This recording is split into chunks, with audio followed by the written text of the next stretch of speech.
Hey, hey, what's going on? It's Sunshine. And E. All right.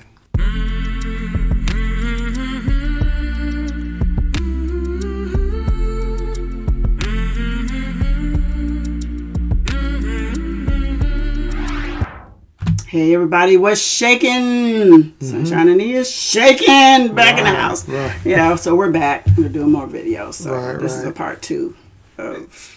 It's kind of weird because this is a part 1, but there's 3 stories involved or 3 different photos, and this is the second one. They're photos taken right before a disaster, and I think the first one was a young lady at Niagara Falls, and there was a picture taken. She's up on the rail, and she ended up jumping or slipping or something into the water and ended up dying. But this one is about a boy falling from an airplane. So let's get into this one. It's kind of weird, but we'll get into this one. Before we do me a favor, please like, subscribe, hit the notification bell, also share, comment below. So come on, let's go. Young Keith Sapsford from Sydney, Australia was always described as a wanderer. He was restless and always wanted to be on the move. His parents had taken him on an overseas holiday to satisfy his lust for adventure, but it only made his travel bug even worse. When he was 14, his parents sent him to Boys Town, a Catholic home for teenagers in the southern Sydney suburb of Engadine, Australia. After a couple weeks at Boys Town, Keith ran away. But just a few months earlier, Keith's dad, Charles Sapsford, a university lecturer in mechanical and industrial engineering, told him the tragic story of a boy in Spain who died hiding in the undercarriage of an aircraft. Keith's dad explained the dangers of exposure to high altitude and the moving parts of the plane. And because of that conversation with his dad, Keith thought of an insane plan to leave Australia. On February 22nd, 1970, 3 days after running away from Boys Town, Keith arrived at Sydney Airport.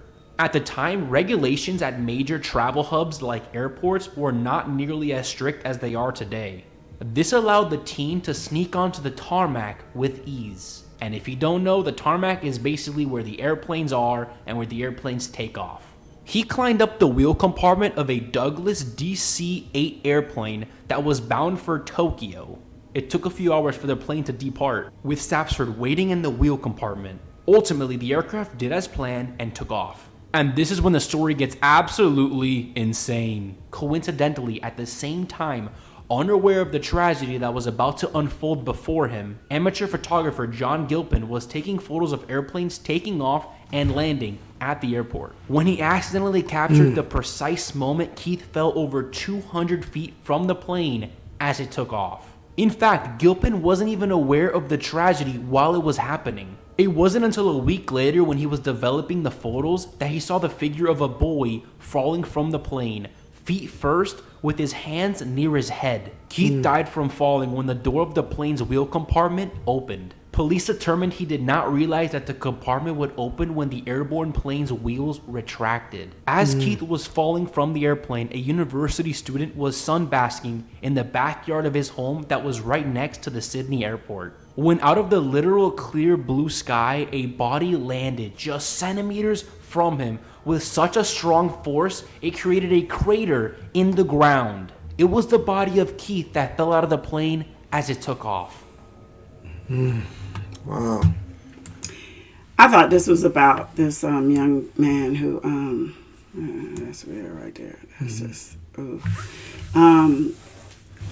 He was running away from home or something. I don't know the story, I can't remember or recall the whole story, but he was running away or he was getting ready to get sent back to his father or mother, whatever, and he didn't want to go. And so he got on the plane, I guess somehow, same thing. But when the wheels, he got caught up when the wheels, came down because it was going to make a landing. I guess that's when he fell out. They couldn't find him for a period of time. Wow. And they never knew that he was even on the plane. Right. And I think his body fell like similar to what he's saying here. Fell and landed in the trees in like a subdivision type. Wow. that was close to the airport because that's when the plane was releasing the tires or whatever. Yeah, it was. Yeah, I've heard I heard the story. I don't know if it was that story. It may be other ones, but I've heard of it. And I thought this was it, but seemed a little different about it. But that is weird when you think about it, because even when we fly, even recently, it seems like when I look around, I'm saying if I'm a devious person, I see little places where I could do things and do damage if I was that type of person.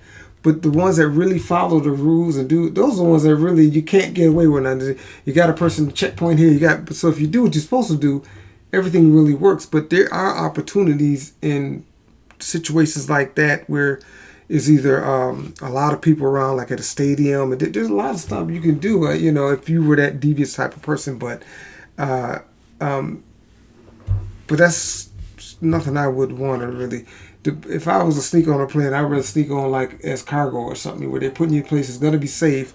It's just the fact of when you get there, who's going how you transition from getting out that crate and getting to where you want and doing what you want. But that's the second story of this first part of photos being taken right before a disaster. And I don't know, when they took that pass, I would think that's right in the midst of disaster right there, not necessarily before, but the point is still taken. So y'all let us know what y'all think. We're going to get out of here. Before we do me a favor, please like, subscribe, hit the notification bell, also share, comment below, and I do believe that's it. That is it. Thanks for listening to Sunshine and Me.